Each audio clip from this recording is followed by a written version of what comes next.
and gentlemen, let me welcome each one of you to this press conference. With me on the dais are Mr. Atanu Chakrabarti, who is the chairman of HDFC Bank, Mr. Shashi Jagdishan, the CEO of HDFC Bank, and my colleague Keki Mistry, Vice Chairman and CEO of HDFC Ltd. I was a little disappointed at the press intelligence that no members of the press could decipher this, because it's always you are one day ahead. Tomorrow's news you are supposed to give today. And I was disappointed that you failed this time.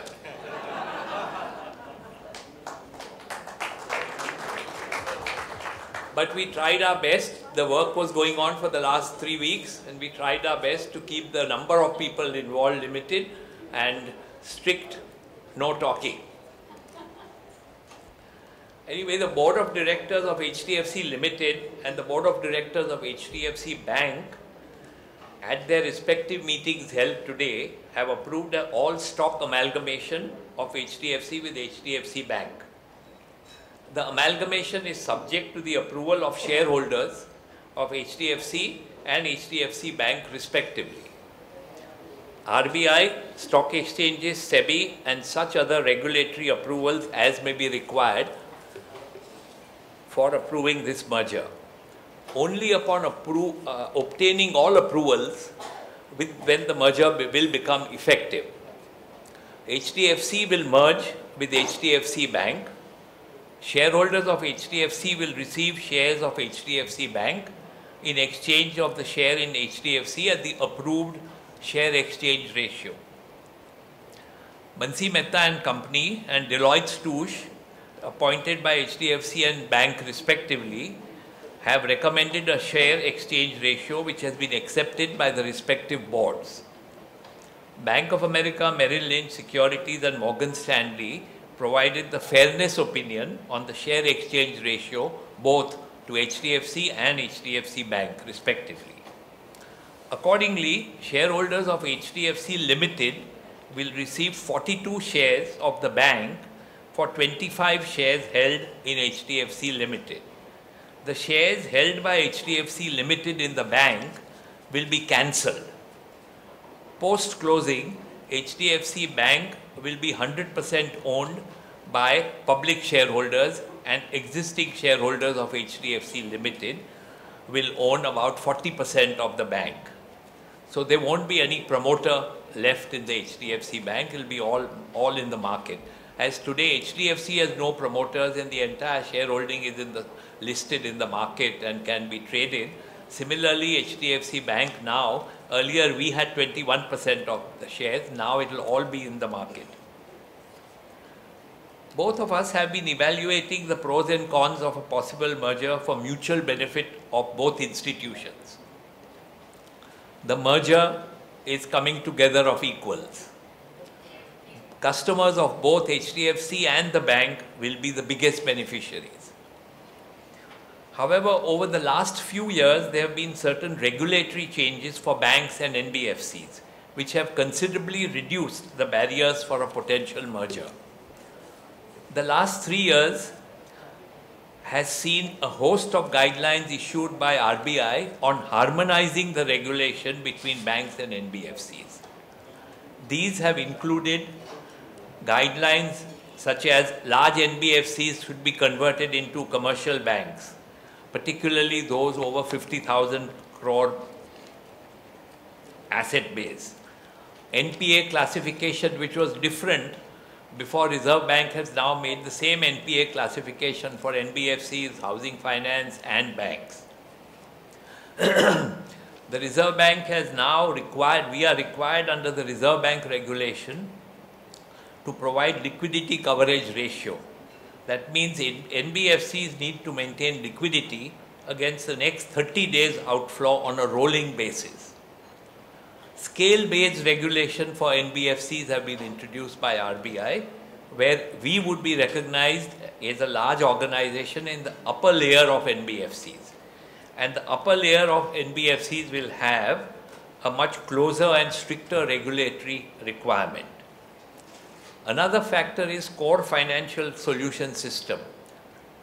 RBI has asked the NBFCs to follow a core financial solutions like the bank, which is following core banking system, and risk-based internal audit. These measures have considerably reduced the regulatory arbitrage which was there between a bank and an NBFC. The strategic rationale for the proposed merger is as follows. The reduced gap in liquidity requirements between a bank and an NBFC. The SLR and CRR for banks was 27%, which has now been reduced to 22%, 18% for SLR and 4% for CRR. Interest rates are more favorable today as compared to earlier years. Banks have an option to invest in priority sector lending certificates to meet the PSL requirements as against direct lending to agriculture and MSME as in the past. With RERA and IBC, real estate is seeing an increased level of transparency, and mortgage customers can have access to a range of financial products under one roof now. Change is inevitable, but change is beneficial. Change is welcome when it is beneficial to all the stakeholders. So the merger makes the combined entity strong enough not only to counter competition, but make the mortgage offering even more competitive. We will be able to offer all the variations in the mortgage product, which currently as HDFC standalone we are unable to offer, such as an overdraft product. The funding challenges both in quantum and cost will be minimized by the combined entity. The merger will therefore capitalize on our domain knowledge in real estate and mortgages, as well as our operational efficiencies in processing mortgages, whilst leveraging the cost of funds efficiency and the wide distribution network of the bank. So the transaction involves the amalgamation of HDFC and two of its wholly owned subsidiaries, HDFC Holdings and HDFC Investments, with HDFC Bank. HDFC Ltd is the promoter of HDFC Bank, and together with its two subsidiaries currently holds 21% of the share capital of the bank. Post completion of the merger, all the subsidiaries and associate companies of HDFC Ltd will be owned by HDFC Bank, subject to regulatory approvals. As on April 1, 2022, the market capitalization of the bank was 8.36 lakh crores, which is 110 billion, and HDFC was 4.46 lakh crores, which is 59 billion. Asset size of the bank today is 18.4 lakh crores, and on a consolidated basis, HDFC is 8.8 lakh crores. Bank has 6,300 banking outlets and 17,000 ATMs. HDFC has 651 offices, inclusive of 206 outlets of HDFC sales. The bank has requested Reserve Bank for phased-in approach in respect of SLR and CRR, priority sector lending, as well as grandfathering of certain assets and liabilities, and in respect of some of its subsidiaries. These requests are under consideration by RBI in terms of their letter to the bank dated 1st April 2022. In the past, the merger would not have been as value accretive as present. The merger will lead to significant synergies of combined entity and a better return to shareholders. The combined strength of the balance sheet of the combined entity will be the ability to compete on not only on the funding side and the ability to offer the entire range of mortgage products, which is a win-win situation for both institutions. As the bank does not do loan origination, they originate and we distribute, we appraise, and they. So this will be a new product. It's an addition of a bank activity. So the benefits are lower cost of funds will be made available for mortgage business. The merger will mitigate the single product risk while at the same time enhance the diversity of assets of the combined entity. Under the bank structure, the features of the mortgage product can be enhanced in terms of product design. I don't know what's happened. The combined entity will be in a position to offer the mortgage product seamlessly as under the current arrangement between HDFC and HDFC Bank, where the bank sources mortgages and acquires a predetermined percentage of the loans sourced through the assignment route. Infusion of capital in the bank will no longer be a drag on ROE of the mortgage business. Subject to RBI and other regulatory approvals, material subsidiaries and associate companies of HDFC Ltd will continue to be owned by HDFC Bank. This will facilitate more efficient cross-selling of banking and financial service products, including insurance and mutual funds. Value of HDFC will not be depressed by the holding company discount insofar as it relates to the shares of the bank. So the holding company discount, which is huge today, will disappear because 60-70% of the unrealized gain of HDFC were due to our holding in the bank of 21%. So the proposed merger will benefit the economy in more ways than one. A larger balance sheet and a larger capital base will allow greater flow of credit into the economy.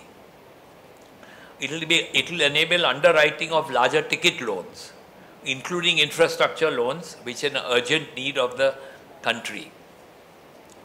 It will enable the delivery of the home loan offering to a large base of over 68 million customers of a bank in a seamless manner and improve the pace of credit growth of the economy. HDFC is a significant provider of home loans to low-income group and middle-income group segment under the affordable housing initiatives of the Government of India, under the Pradhan Mantri Awas Yojana. Access to housing finance for this category would improve further on account of the low-cost funds available with HDFC Bank. And a larger balance sheet will also facilitate flow of a larger quantum of credit into the priority sector, which includes agriculture. I must say that HDFC will continue to operate as an independent entity on as-is, where-is basis until the effective date. Until all the approvals are received, we will continue as two separate entities with no overlap and no cross-holdings, continue as it is. So this is a requirement of one of the regulatory concerns that we have. Post the effective date, all HDFC branches, all HDFC offices in India will be retained and mortgages will continue to be offered from these outlets. Over a period of time, these branches will be converted to full service banking licenses wherever possible. And so it does not affect any of our employees because it's a new product for HDFC Bank, which they are not doing. It is complementary and there is no duplication in our activities today. As a result, the bank will require each and every employee of HDFC who are doing in the operations department, who are churning out loans. Like we said, we had a massive loan inflow of about 86,000 individual applications in the month of March. So you know what I want to end by saying, that after 45 years in housing finance, after providing 9 million homes to Indians, we have to find a home for ourselves. And we have found a home in our own family company, HDFC Bank. One disclaimer I would like to urge the TV channels that I'm in no fit condition today to do a one-on-one interview because we had 2 sleepless nights. But I'll be happy to do it separately because there are 7 TV channels who have requested. I don't have the stamina today to talk to 7 channels. So please excuse me for a one-on-one. Thank you. I'll request Mr. Atanu Chakrabarti to say a few words. Open up to question and answers.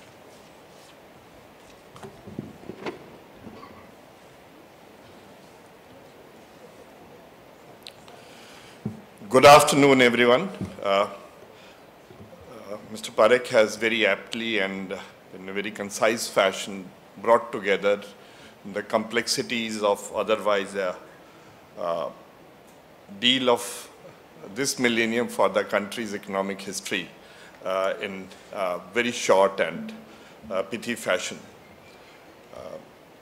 Today is a historic day. It's two institutions which are coming together, which are steeped in tradition of product and market leadership, deep customer understanding, delivering consistent return over the years, and impeccable corporate governance track record.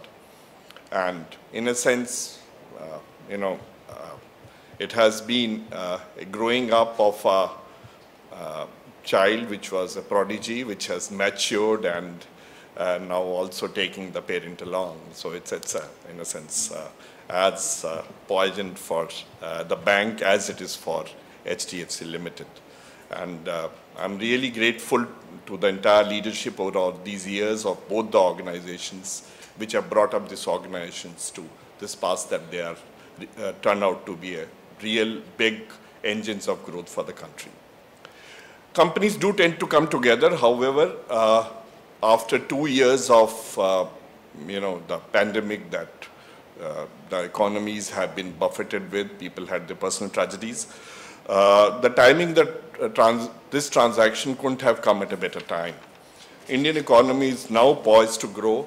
You all know the numbers, I need not reiterate it, over next many years.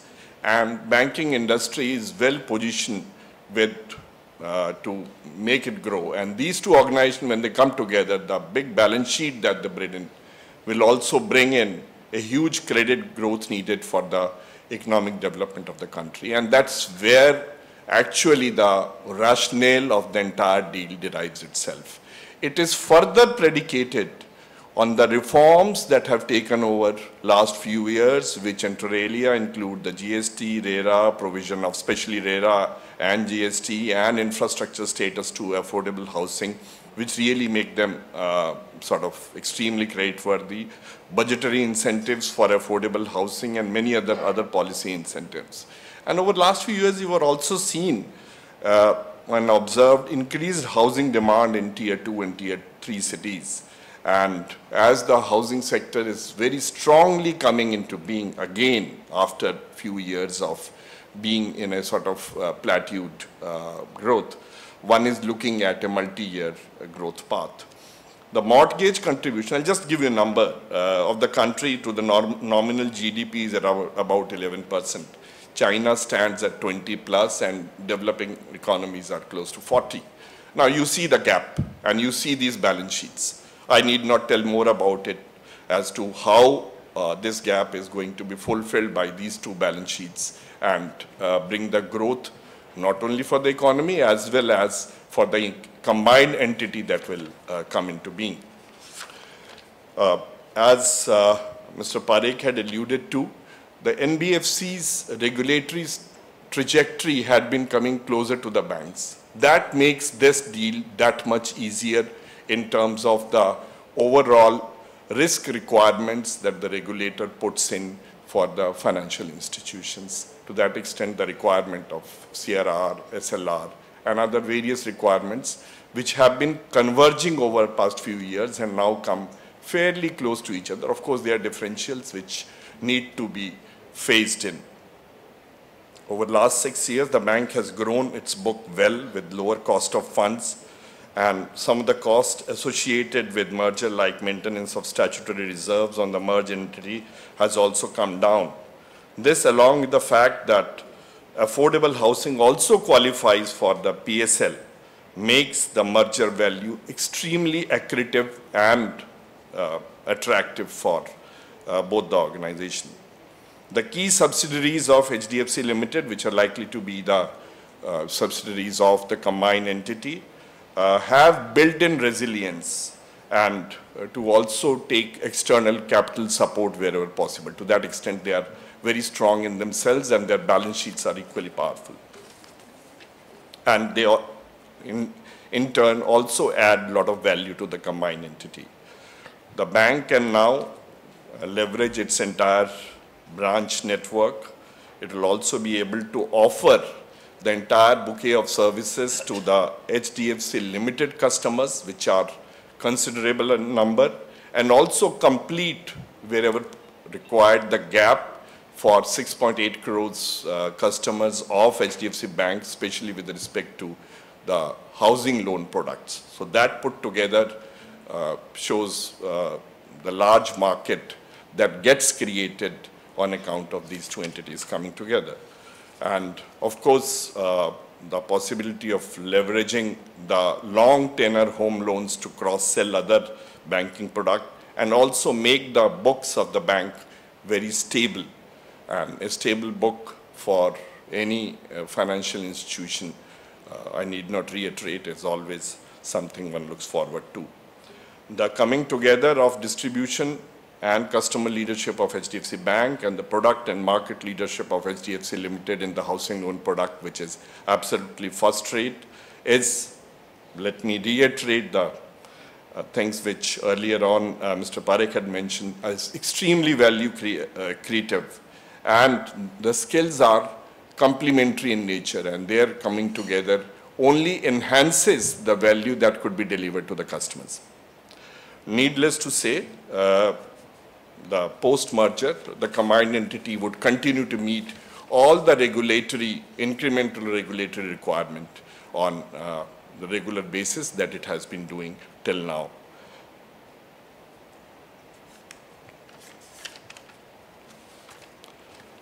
For the economy, its benefits, as have been outlined before, are naturally a large credit flow. Also, looking at the affordable housing, which is a big need for the population which is seeking shelter and wants it at a certain cost, that itself gets met, and also further provides impetus to Housing for All initiative of the government by leveraging the low-cost fund of which bank has a very strong base. In turn, the bank would be able to offer the full banking services on the liability side, the deposit, etc., to the customers of HDFC Limited itself. There are three things which normally one would be looking at in such a merger of this size, which are essentially the culture, the systems, and the people. Culture, one on the business side, as I've just mentioned, and in detail, Mr. Parekh had explained to all of you regarding the business leadership. The other side is the assurance function, which is very critical for everybody to have that confidence that the combined entity would be able to stand and withstand any economic setbacks that occur in any cyclical economy. And those assurance function basically allude to the compliances, the risk culture, and the auditing mechanism which has to be risk-driven. Both these organizations are extremely compliant, as they are known as conservative, which is very important. To that extent, both the organizations tend to be a bit boring, but that's how it ought to be. It protects, keeps your money safe. And the second element of the systems is technology.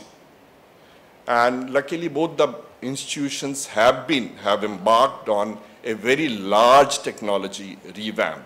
And both the technologies and the system of both the organizations would be easily able to talk to each other and bringing them together would not be very difficult. In a sense, if you look at the back, there are no round circles, there are square and square. So there is no square peg or no round peg in a square hole. They're just two squares, so they will come together well. The other part is the people. Again, because of the complementary nature of the skill set that is needed, almost everybody from HDFC Limited would be required to be into the combined entity, as well as the growth opportunities of executives of both sides. And for the customer, as I need to reiterate once again, that a very strong, vibrant culture a system which has technology which is taking the lead. Whether it's a use of cloud or it's using of APIs to be talking to various other stakeholders. It brings to customer a great ease of being able to do business with the combined entity. And lastly, the people. To close, it is just the beginning of perhaps another journey for the combined entity, which will come into being after all the relevant regulatory approvals are obtained, and considering the fact that both the organizations have been complying with the requirements of the regulatory stipulations all the while, that would come through in its due course. The combined entity would sort of embark on a trajectory, on a growth path, which should not only mimic the growth of the country, but also provide a certain amount of impetus to the growth itself. Thank you. Question answers.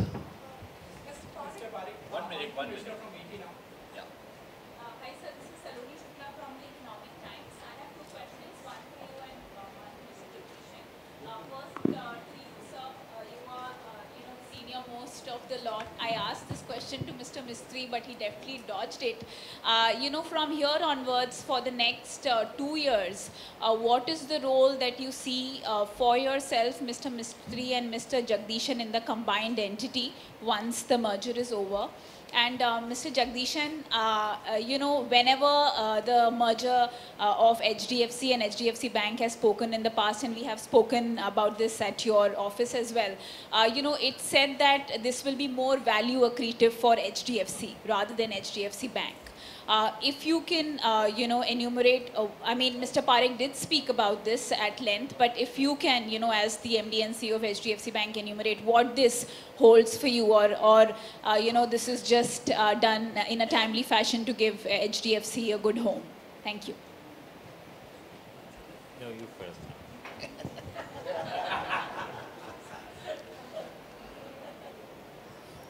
So you asked what will we be doing. First of all, this process will take anywhere between 12 to 18 months because of the numerous approvals we need.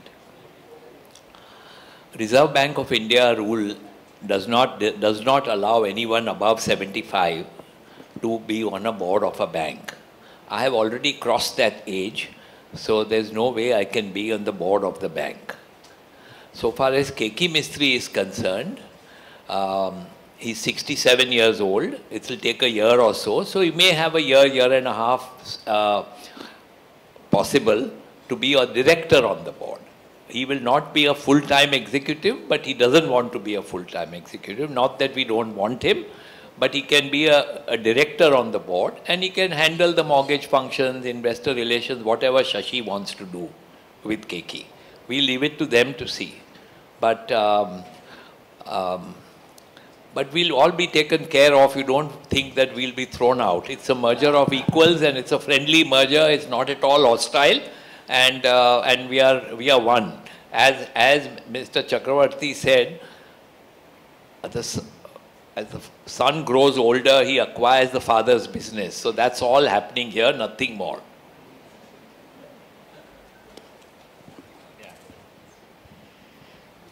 You're right. Say probably 6 years ago when we did examine this, I acknowledged that at that point in time, both for the institution and for the bank, we did not see the value on a combined basis. It was because of the fact that the regulatory threshold levels was much higher. As he alluded to, the requirements were about 27%. You were still a young bank. We did not have the amount of deposit mobilization that was happening was just enough to take care of our needs. 3 years, the priority sector requirement, the only thing that we did at that point in time was just get into the foray into the deeper parts of the country. We still had not sort of really unleashed our product offering of, which was catering to the segment in the semi-urban rural parts of the country at that point in time. 6 years later, as we speak now, a lot of things have changed.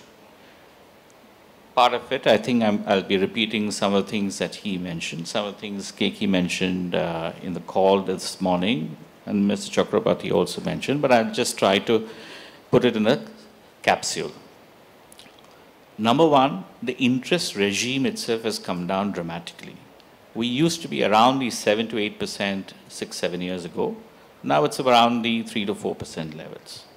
The moment you have a low interest regime, the drag on the reserve requirements, especially on the SLR and the CRR, is no more a drag. Your government security yields in the shorter end may be about 5% and odd, but in the medium to long term, the long tenor, it's around the 6%. A cost of funds are about 3 to 4%. It's still a positive drag, even if you take into account the fact that CRR is now going to earn money, but it's not a negative drag, it's a positive drag. So that's number one. On the other aspect of it is on the priority sector. The priority sector, yes, they have a large balance sheet now. 40% of that is going to be large.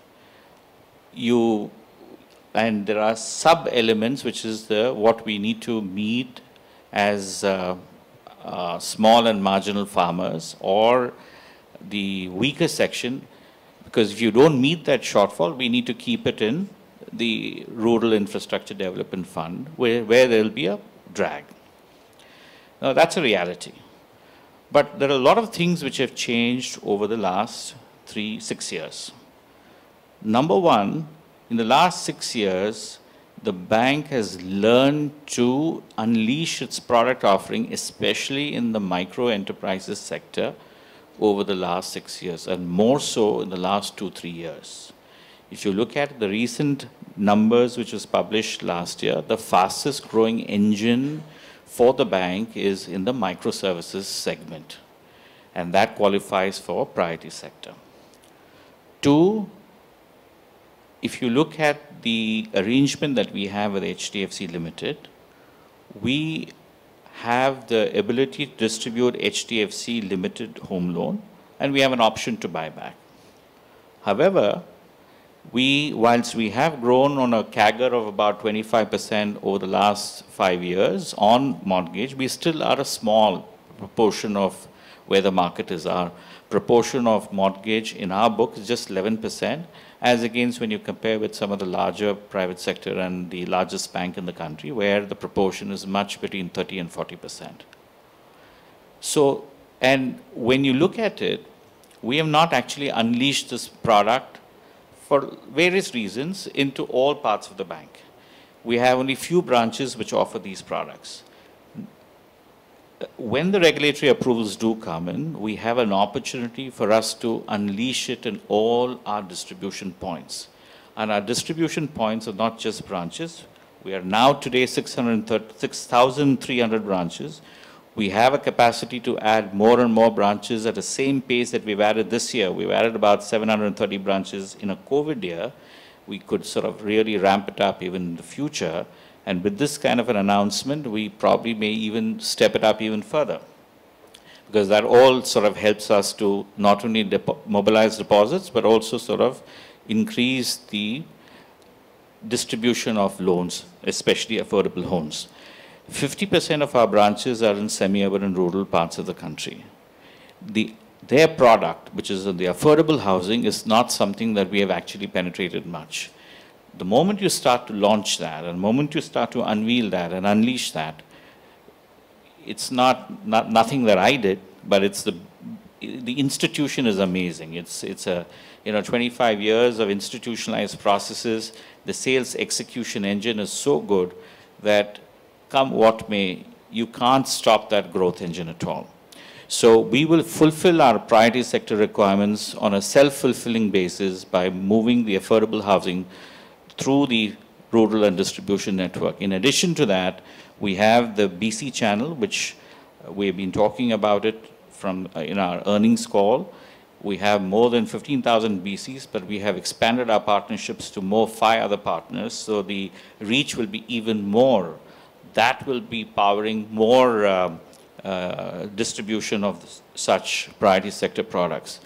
The last but not the least is, unlike 6 years ago, we were, if at all there was a shortfall, we had to meet our priority sector either organically, or we buy priority sector from outside, or we had to invest in the rural infrastructure bonds.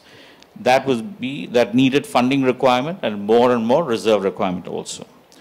But now, over the last 6 years, there's been a very throbbing market on the PSLCs, or the certificates, the priority sector lending certificates. It's now reached almost 5.5 lakh crores, and it's only going to grow. So that's an easy way, maybe expensive because the cost ranges from 0.75% to 2.5%. It will sort of have a bit of an impact on the operating cost, but I think our revenues are reasonably strong enough to absorb that.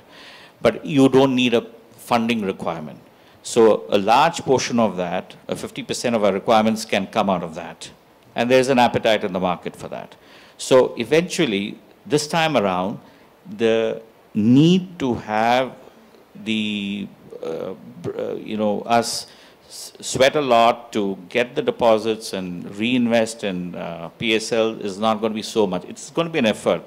We will have a bit of a drag in the initial years, but I believe with the kind of expansion that we are doing in branches, the kind of foray that we are going to through our micro and small enterprises, the fact that we have never tested the affordable housing now, which we are going to be unleashing from all our branches, I think the drag should be much lesser. In fact, it will be accretive, because the organic PSL will have a return on assets, risk adjusted, upwards of 2.5% to 3%, which is not a drag anymore. Anurag, this side from Z Business. Deepak sir. Here sir. Sir आपसे यही समझना चाहता था कि जो ऐलान किया है, मर्जर किया है, तो इसके पीछे जो आपने बताया कि क्रॉस सेलिंग है, सबसे बड़ा वही मकसद है, क्योंकि अब जिस तरह से आरबीआई के नए नियम आए हैं हार्मोनाइजेशन के, तो उससे और जो कंसोलिडेशन आता था तो आपने पहले ही लीड ले ली। और सर रेगुलेटर है, कई सारे रेगुलेटर इसमें शामिल होंगे, तो कितना कॉन्फिडेंट है कि आपको सारी मंजूरियाँ मिल जाएगी? क्योंकि एक ही अगर हम बात करें तो आपकी जो HDFC बैंक जो होगा उसमें उसकी हिस्सेदारी 48% तक होगी HDFC लाइफ में। तो आरबीआई के नियम जो है, अभी हाल के दिनों में आरबीआई ने मंजूरी नहीं दी है इतनी ज़्यादा हिस्सेदारी तक। आरबीआई कहता है कि बैंक जो है इंश्योरेंस कंपनी में 20-30% तक की हिस्सेदारी रखे।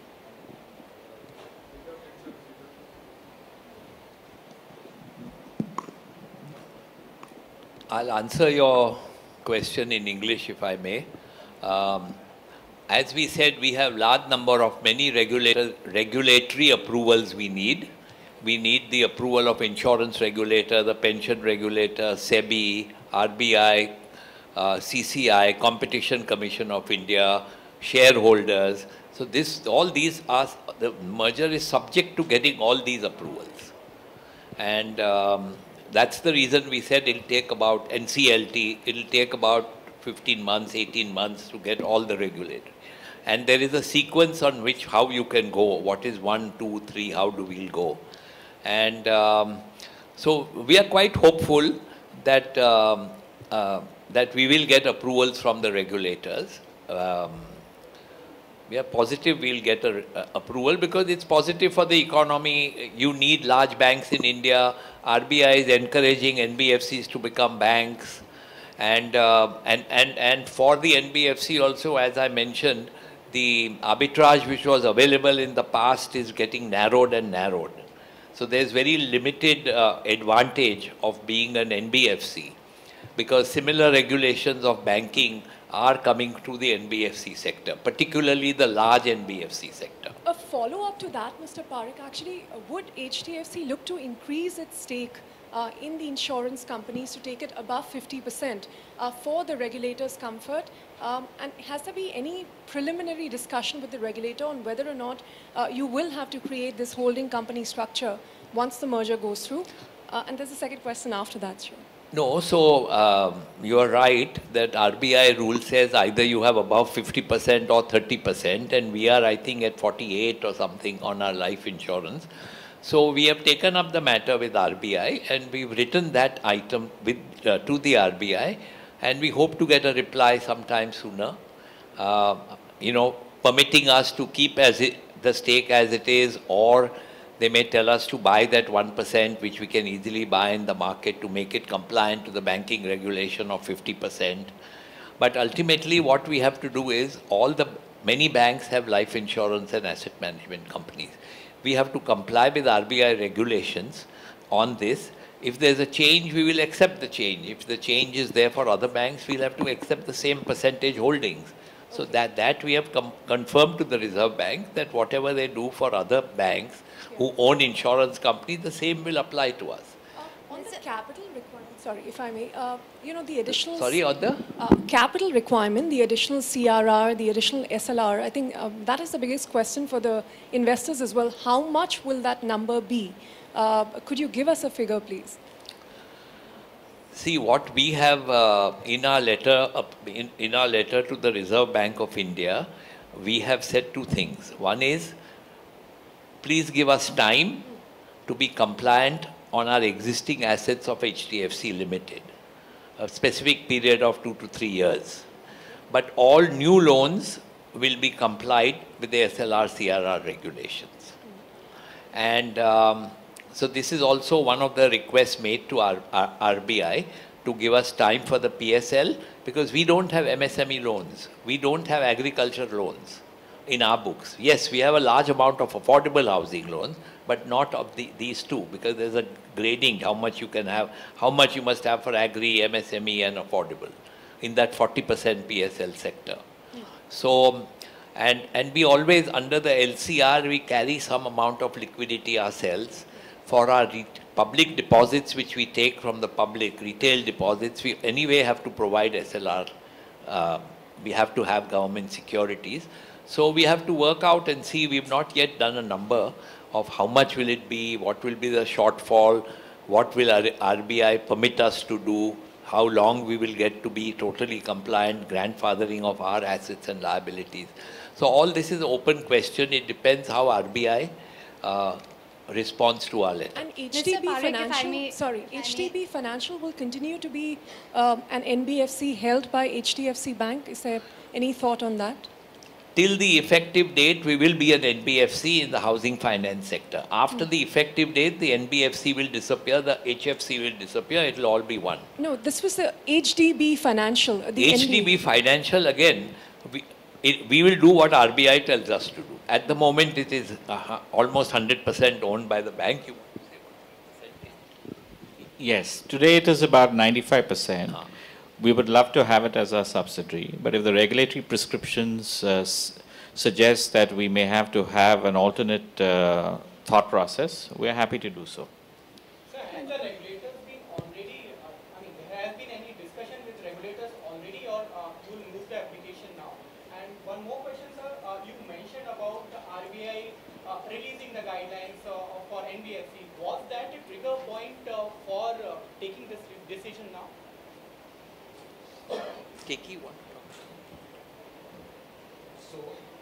So as far as the trigger point, as you said, is concerned, it's something which we have evaluated over the years. In the past, it did not make sense for a variety of reasons. One is at that time, the CRR SLR requirement was a lot higher than what it is now. Secondly, interest rates today are significantly lower than what they used to be. So if we have to raise money, put in for buying securities or for anything else, today the cost of that money will be a lot lesser. And also the regulations have changed. We carry a certain amount of LCR requirements, so we carry liquidity. So today the financial cost of a merger is virtually very, very limited. To my mind, once the merger is done, after the effective date, it should be EPS accretive from day one, from the very first year. And the reason is that 21% of our shareholding in HDFC Bank gets cancelled. So when that gets cancelled, the shares come down, which automatically triggers an increase in the EPS. Well, so you've been talking about the cross-selling opportunities. When do you believe they'll start accruing and showing into the numbers as well? It should start accruing and showing in the numbers reasonably quickly. Once the integration, once the effective date sets in. So the way it is envisaged today is that till the effective date, which is the next whatever 15 months, 12 months, 18 months, whatever it takes, till that time the two institutions will operate as the way they are right now on a same basis as now. Once that gets done, then the integration process can be taken up in full force. So should but we the expect... cross-selling can start quickly enough. Sorry. So this is So Joel should we Rebello from expect the that Economic in the Times. interim, the Sorry. growth will be a bit slower Can you give because us a chance? the focus will be more on execution of merger going forward? No, I don't think there's going to be any challenge in terms of execution of a merger. That's not going to take time. To my mind, the ability to cross-sell products, whether it's mortgage products to HDFC Bank customers, whether it is products of life insurance, general insurance, asset management, to this whole pool of customers of the bank, that will increase significantly. So this so is cross-sell Joel. opportunities will be higher. Sir, this is Joel Rebello from the Economic Times. I'm sorry, I have to button. Can you see me, sir? Sorry. Sir, you all spoke about the SLR and CRR impact. Is there any calculation you all have done? You all spoke about the fact that it is lower now, the rates, SLR has come down over the years, and that's one reason why this merger makes sense. Is there any calculation you all have done on what will be the impact? Is there a number you all can share or anything you all can tell us about that? Second question is on the interest rates. You all said that rates are at the lowest or probably at the bottom, but they're only going to go up. And if this merger is going to take 18 months, you all are probably going to be at higher rate when it gets effective. So won't that, negate the advantages that you all have? Thank you. See, to my mind, interest rates, even though they may go a little higher, are not going to be as high as they used to be in pre-COVID times. So in the past, when we had evaluated the merger, the interest rates in that period of time were significantly higher than what it would be, even if you assume that there are 1 or 2 rate hikes in the coming period.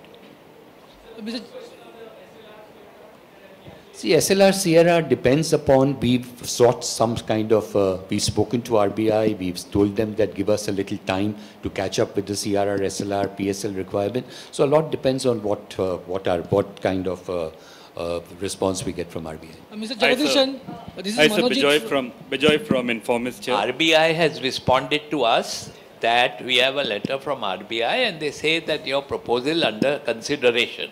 So we have to wait till RBI decides on the SLR CRR.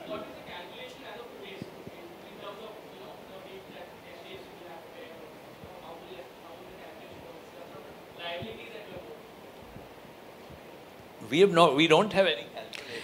So if you really look at the balance sheet of HDFC Limited, I think they have a roughly about, it depends on time to time. I mean, the last reported number was about 4.4 lakh crores keki of liabilities, including borrowings, and embedded in that particular borrowing, they had some infrastructure bonds of about 80,000 crores, which is now, maybe at that point in time, it was 70,000 crores. Net of that, because that doesn't require to qualify for any of the reserve requirements, the approximate at 22% math comes to about anywhere between around 90 to 100,000 crores. Okay. Now, when you look at the excess that we have beyond, not just beyond regulatory requirements, but even with our comfort level from an asset liability match, we need to keep some cushion from both institutions. The number probably is already there. If you take 80,000 crores and you take the excesses that we have and the excesses that the institution has, and we probably would be building this from now to the effective date, that is not something that we are too worried about at this juncture. That's the reason why. See, we would rather use the money that we have, what Shashi is talking, lending to the economy, lending for mortgages and lending for the bank purposes. And it's more accretive to the society, to the economy, because we have to increase the credit growth. If you want a higher GDP growth rate in India, you have to disperse more money. And if you invest in SLR, CRR is not going to do that to that extent. Hi, sir. Mr. Hi, sir. Jagadish, Bijoy from Informist here. First of all, congratulations for keeping this under the wraps because, trust me, none of us were able to catch on to it this time. So, good job on this one. You always complain that we break it before, but good one this time. Separately, sir, Keki, sir, how important is it that RBI okays the grandfathering? That has been a contingent issue that has come up every single time. How important is it that RBI allow for these leeways for the merger to go through? And Shashi sir, so that I can close out my questions. Shashi sir, will there be a ramp up in the level of origination that HDFC Bank does during this transition period of 18 to 24 months or 12 to 18 months as you may look at it? Thank you. So to my mind, the RBI should give us the approval for the bank to hold the investments in HDFC Life, HDFC Asset Management, and the other subsidiaries. The way the similar exemption is given to the other banks which own insurance companies. So we are hopeful and we believe we should be able to get that approval. We would like to increase our stake in HDFC Life if possible, subject of course to regulatory approval. So between HDFC, HDFC Bank, we can take our stake up from the current level of 47.5 or 48 or wherever it is to 50% so that it remains a subsidiary of the bank. Hi, this is Subhashri from Bloomberg News. Shashi, I have a question. Sorry. Yeah, let me just respond to the second one. Yes, that will be the endeavor because it's not just from a, not for anything, from a vested interest that there is a need, because when you start listening to the people on the ground, housing loans and home loans is something that all our customers are wanting. I probably may have said it in the past, but our penetration into the home loan portfolio is extremely small in the bank out of our 68 million customers. And if you look at our customer base, there is a large portion of our customers who have actually taken home loans from other banks. When you look at that, the size is equivalent to another HDFC bank. So it gives us a lot of, impetus for us to really focus on penetrating home loans into our customer base, and hopefully Mrs. Karnad will be very kind enough to remove any artificial restrictions that she had all this while, and I'm sure she will allow us to ramp up the home loans during this period from today to the effective date. But that's the idea and that's the thought process. See, on the other side also, I'd like to say that as of now, only 30% of HDFC's customers have bank account with our bank. So we have to now persuade them to use our bank and use the other services offered by the bank. So it's a two-way street. Sir, on account of somebody mentioned the capital, though are more of liquidity requirements. Please understand two things. There are questions in two broad buckets, which I feel there have been repetitions, are the regulatory liquidity requirements and the investments. Now on investments, there are very clear things that we see as banks like SBI, ICICI, Kotak, Axis, so on and so forth, do follow certain regulatory prescriptions of holding equities and controlling equities in certain insurance or AMCs and so on and so forth.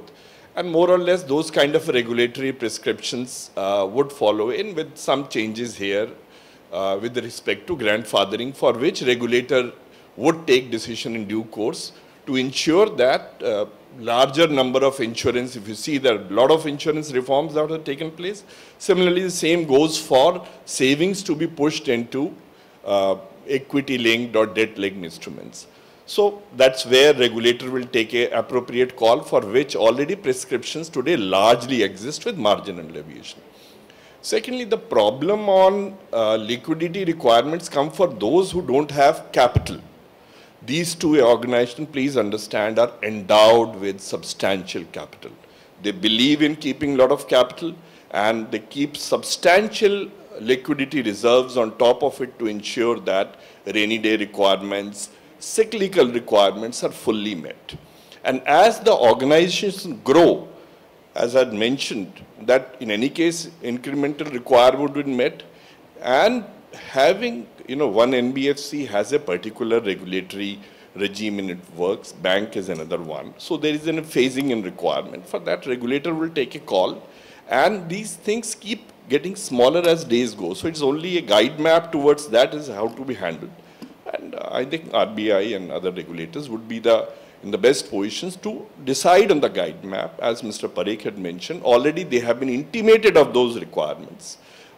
Considering the liquidity requirement, it either goes, the large capital that the bank has either grows into the credit, that is credit growth, or goes into the SLR, where again a rising interest rate doesn't really hit the profitability. So I'm not getting into those kind of things. That's a regulatory call to decide on the growth trajectory of economy as a whole. So I think don't worry too much about these things, they will be taken care of. I just want to ask you. Shashi, I have a question related to the motivation, the biggest.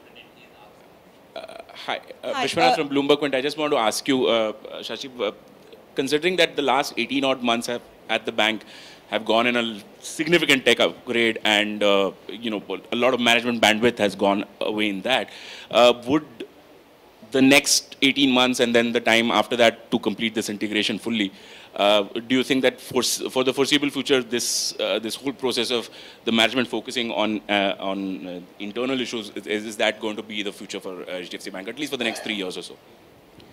No, I think over the last 15 months, I think the leadership team, not just at the top, but even many levels below, have really, come together and have executed very well, whether it's on the heightened compliance requirements, on the new age technology architecture, in terms of trying to fight the COVID impact.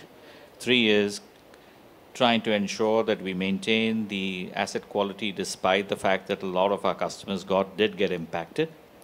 And 4 is continue to grow despite the tumultuous impact that we had on account of COVID. I think we are largely done. It's now a part and parcel of our day-to-day life. Now, what, as I think the seniors out here had mentioned, this particular execution or the need for intensity is not going to be as much as probably any other bank-to-bank merger. This is going to be a seamless dovetailing of the company into the larger umbrella of the bank. It's just going to complement our existing product offering. As he mentioned, we are going to be, we need people. Human capital is an extremely important one. We are going to be welcoming each one of them into our fold. In fact, we need more if we are going to really ramp up our distribution across all our branches. So, in my view, apart from a few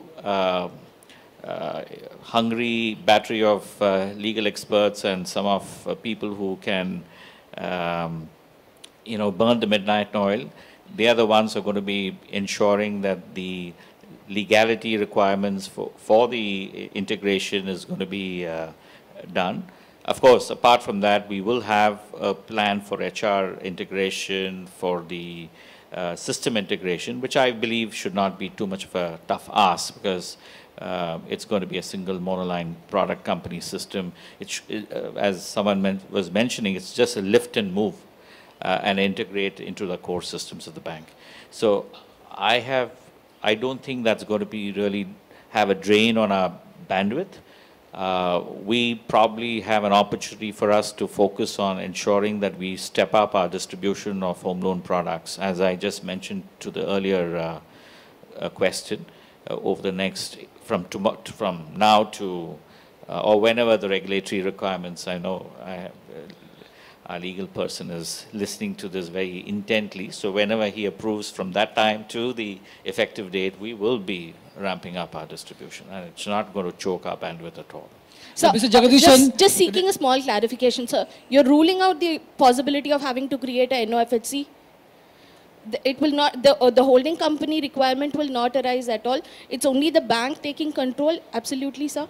There is no proposal, the scheme which has been put out does not mention any FONHC, which is what you are referring to, that is non-functional holding, financial holding company, for which there have been discussions, but that's in the realm of discussions in the regulatory and general informed circles. This is these two companies coming together, the merger, and subsequently straightening out the holding which are down below.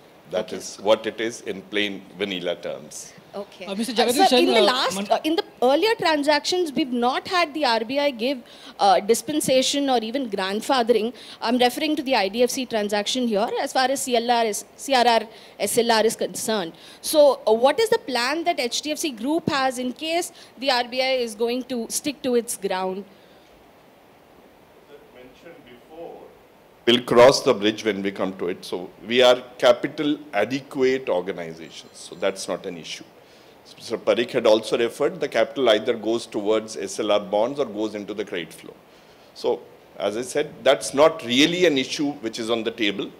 Let the regulator take a call and not try to sort of prejudge them today. Whatever the call they take, the companies have adequate capital to handle. I mean, just to put that in perspective, the actual capital adequacy of the bank will go higher after this transaction. Mr. Shashidhar, I have a question from Bloomberg, Subhashri here. Just two reasons of the motivation. Is the key reason the size for you, the size and scale, the number one? And number two, sir, I heard Mr. Mistry say that the merger will also open up about 7% of FII investment in the bank. So is that another, because you are the most valued bank in the country, in terms of the market cap, you are creating a behemoth, both of them together. So is that also a motivation for the merger? Thank you.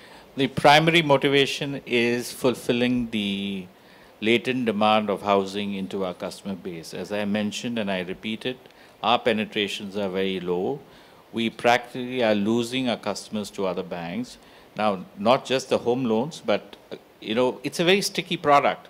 If the customer is taking a loan from outside, what happens is even the liability, because he has to now pay the EMIs from our account to the other bank. It has a double whammy on that.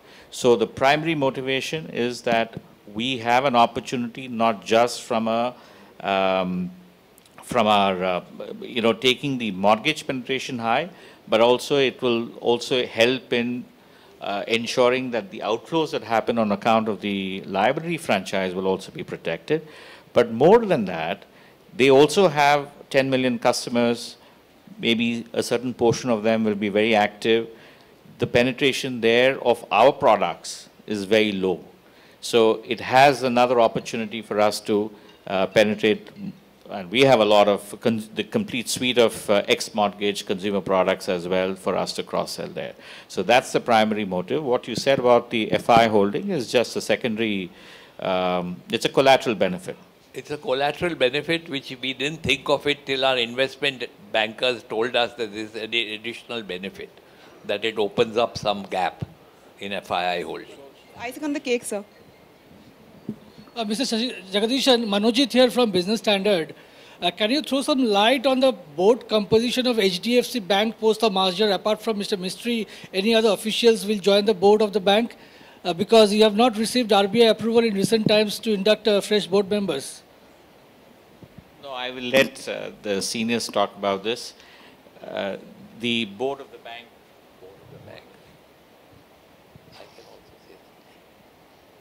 Already that question has been answered. See, the board of the bank today has a very robust corporate governance structure. It would follow the RBI guidelines regarding the requirement of fulfillment that directors must fill with respect to, the kind of expertise and domain knowledge that they need to have. Within the HDFC board, they are extremely capable directors for whom there is adequate requirement and space in the board of HDFC Bank. However, those issues will have to be addressed also in discussion with the regulator, and also to see how each of the directors is meeting the requirement both with respect to their domain expertise, which exists, as I mentioned, also with respect to age and their previous residency on the bank board itself. So those are many requirements that they get. It's a premature question because we've not taken a view yet. It's still 15, 18 months away, but we'll take a view nearer the time. Mr. Jagannathan, one more thing. It's HDFC business Bank, as usual now. Okay, sir. Thank you. Thank you. One more question, sir. HDFC Bank take huge pride in the fact that they maintain net interest margin at between 4.1 and 4.4% for the last 10, 15, 20 years. Post this merger, do you think the margins will squeeze considerably? See, you have to look at the margin in conjunction with the operating costs and the risk cost or the credit cost.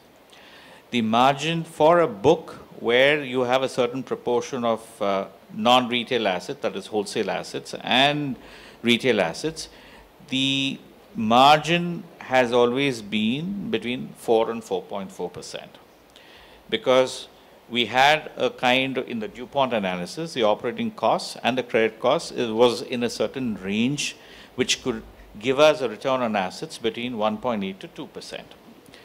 Now when you look at it, obviously the margin or the spread on a mortgage book is going to be lower.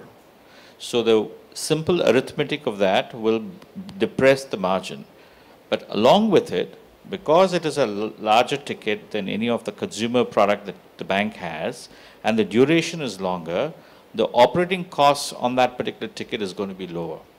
Plus, you look at the track record of the credit costs on housing portfolio, it's much, much smaller than any of the unsecured loans that we have. So when you look at the margins, even though it will be depressed, net of the credit costs, it will still be much better on an apple-to-apple basis. So what you need to look is the return on assets, the risk-adjusted return on assets. That will be, if at all, stable, or it could even expand. Since you have ADRs, is there any requirement for approval from US authorities? No. We have examined the battery of legal experts who probably may be here as well. I think have examined this particular subject. I don't think there is any requirement of any regulatory approvals from SEC. And if you go back in time, I think the bank, which files its 20F on an annual basis, have already put this in the risk factors, saying that they could, if there is a potential merger, these are the implications. So from an investor perspective and from a regulatory perspective, in the United States, I think the disclosures are adequate. Hi sir, this is Amol here from ETBFSI. Last question. Hi sir, this is Amol here from ETBFSI. My question is specifically about the cross-selling, which you mentioned that the cross-selling will be an added factor for the combined entity. Could you please tell us how much is your cross-selling business right now and by what percentage it will grow because you have a large number of employees, large number of branches going ahead? I don't think we can answer that question because we don't have the numbers. As I mentioned, 30% or only 30% of our customers we know have a bank account with HDFC Bank. 70% of home loan borrowers have bank accounts with other banks. So we have to lure them to come to HDFC Bank. Similarly, there are HDFC Bank customers who've gone for their housing loans to other banks. We have to try and synchronize our operations and try and capture the market as the years go on.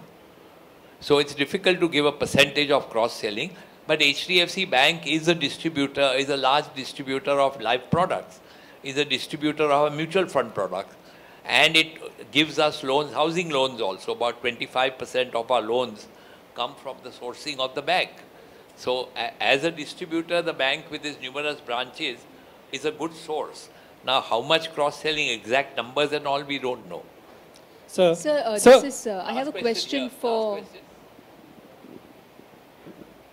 Sir, this is Sandeep Singh from the Indian Express. Sir, you have a very sizable and profitable developer finance business. HDFC has a developer finance business. Now, that won't be available as a bank. So, how will that be treated in the existing books, and how do you see, will that impact the business going forward in the profitability sense? There's nothing which prohibits a bank from doing construction finance.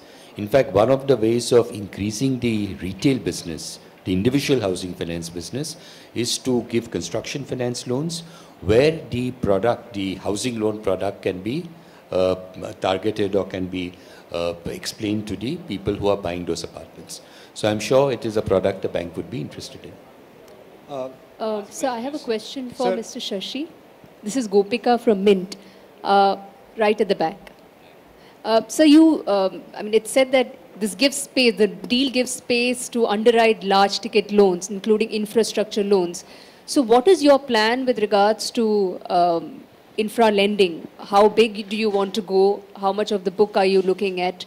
Considering you have been a late entrant into the space, so what kind of opportunity or how aggressive do you want to get into? No, number one is we have, it's not that we're not doing infrastructure lending. I think today when you really look at it over the last 10 years, I think the bank has, between our coverage team, which is the corporate banking team, and the investment banking team, they have sort of learned how to assess term projects, infrastructure projects in a manner that today we are one of the largest or maybe the second largest distributor of syndicated loans and debt products. So this particular enhanced capital will only allow us to sort of give larger ticket loans. So we have the expertise, we have a wonderful coverage from the corporate side and investment banking side in terms of doing these kind of products. We have never said no to this. We have done even, and if you look at the kind of duration of our corporate assets, there are now term finance assets as well. But the rating of these assets are something that we're extremely proud of. We pick and choose some of these things which, where we are extremely comfortable from a credit perspective. And now if the infrastructure opportunity is going to be enhanced, I think we will for sure, have an opportunity to do even larger ticket because we have a better appetite now. You know, we've started at 6:30 in the morning, so we're all hungry. We have our board of directors and advisors. So I think you can, we've answered most of the questions you've said. So I think let's break for lunch and please join us for lunch. Yes, sir.